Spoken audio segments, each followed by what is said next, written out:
BRS MLA Kaushik Reddy Congress MLA Sanjay Kumar Karimnagar 1 town police స్టేషన్లో ఫిర్యాదు చేశారు. కరీంనగర్ జిల్లా సమావేశం జరిగిన కార్యక్రమంలో కౌశిక్ రెడ్డి తనపై దురుసుగా ప్రవర్తించాడని ఎమ్మెల్యే సంజయ్ ఫిర్యాదులో పేర్కొన్నారు.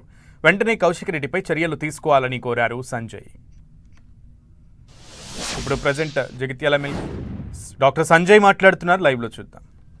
మాట్లాడుతున్నారో అధిష్టానం అర్థం చేసుకోవాలి. ఎందుకంటే నన్ను అనే ముందు అనే ప్రతి విషయం వారి వైపు కూడా ఎగలబెట్టి చూపెడుతుంది. మేము ఇవాళ ఒక 10 మందిని కాంగ్రెస్ ప్రభుత్వంతో కలిసి పనిచేస్తున్నాం. వారు 60 మందిని తీసుకున్నారు. ఎమ్మెల్యేలను, శాసనమండలి సభ్యులను, సీనియర్ నాయకులను ఎంతోమందిని తీసుకోవడం జరిగింది. ఆ విషయం ఇవాళ గౌరవ పెద్దలు కేసీఆర్ గారు కావచ్చు, పార్టీ కార్యనిర్వాహక అధ్యక్షులు కేటీఆర్ గారు కూడా గమనించి స్పందించాలి. అదేవిధంగా నాతోటి శాసనసభ్యులు కావచ్చు, ఆ పార్టీలో బీఆర్ఎస్ పార్టీలో ఉన్నారు, మిగతా నాయకులు కూడా ఆలోచన చేయాల్సిన అవసరం ఉన్నది. మీరు అనుకుంటున్నారు కావచ్చు సంజయ్ కుమార్ని ఏదో అంటే బదనామవుతారని. అట్ ద సేమ్ టైం అన్నప్పుడల్లా మేధావులు కావచ్చు, పాత్రికేయ మిత్రులు, చాలామంది సీనియర్ నాయకులు, మొన్ననే ఒక సీనియర్ బీజేపీ నాయకులు కావచ్చు, ఒక మేధావి మాజీ ఎమ్మెల్సీ కూడా పార్టీ ఫిరాయింపులు అన్నప్పుడు వాళ్ళకు బీఆర్ఎస్ పార్టీ వాళ్ళకు మాట్లాడే నైతిక హక్కే లేదని చెప్పి నాకు తెలియదు. వారే చాలా పెద్దవాళ్ళు, వారు సీనియర్ నాయకులు వాళ్ళే చెప్పడం జరిగింది. నేను కూడా ఈ మీడియా ద్వారా చూడడం జరిగింది. మరి ఈ సందర్భంలో మన కరీంనగర్ మీడియా మిత్రులు కూడా నిష్పక్షపాతంగా ఉండి ఏదైతే ఇట్లాంటివి జరుగుతున్నాయో జరగకుండా, ఎందుకంటే ఒక అత్యున్నత స్థానంలో ఉన్న మేమే అక్కడ ఉన్నప్పుడు ఒక వీధి రౌడీలాగా ఒక తోటి శాసనసభ్యుని నా మీద దాడి చేయడం అనేది నేను చాలా బాధతోటి ఖండిస్తూ ఉన్నా. ఇది మీ మీడియా ద్వారా కూడా ఈ సమస్త ప్రజలు కూడా గుర్తించాలి. మరి కౌశిక్ రెడ్డి గారు సొంతగా చేసిందా, వారిని ఎవరైనా రెచ్చగొట్టి నా మీదకి పంపించినా అని చెప్పి ఆలోచన చేయాల్సిందిగా నేను ఈ సందర్భంగా కోరుతా ఉన్నా. Thank you.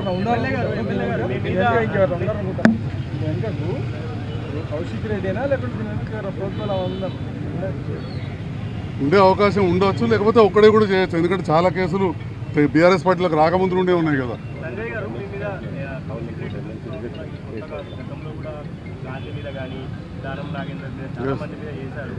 ఎలాంటి చర్యలు తీసుకోవాలని స్పీకర్ చెప్పారు? ఏం చర్యలు తీసుకుంటే కౌశిక్ రెడ్డి మరోసారి ఇలా ప్రవర్తించాడు అని అనుకుంటున్నాను.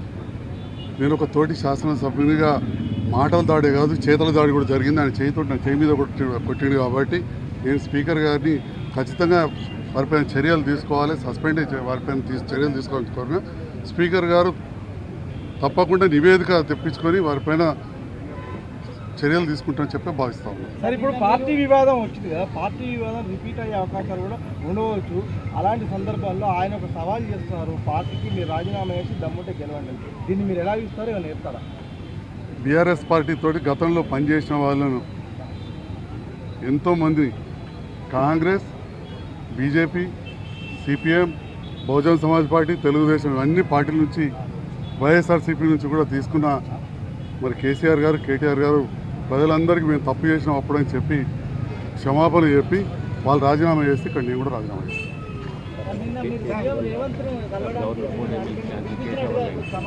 అవసరం లేదు, మంత్రులందరూ కూడా మాట్లాడుతున్నారు. సీఎం గారి దృష్టిలో ఉంటుంది కదండి, సీఎం గారి దృష్టిలో ఉంటుంది కదా. నేను కలవలేదండి, సీఎం గారి దృష్టిలో ఖచ్చితంగా నేను సీఎం గారితో కలిసి పనిచేస్తున్న సందర్భంలో రేవంత్ రెడ్డి గారు అండ నాకు తప్పకుండా ఉంటుంది కదా.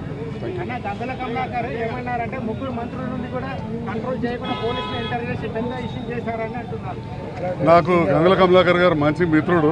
ఇక వారి గురించి నేనేం మాట్లాడదలుచుకోలేదు, ఎందుకంటే వారి అన్న నాకు మంచి మిత్రుడు. వారికి నా గురించి అన్నీ తెలుసు. రాజకీయంగా పైనుండి ఎవరో చెప్తే వారు ప్రెస్ మీట్ పెట్టి మాట్లాడుంటారు తప్ప గుండెల నుంచి చెప్పిన మాట కాదు.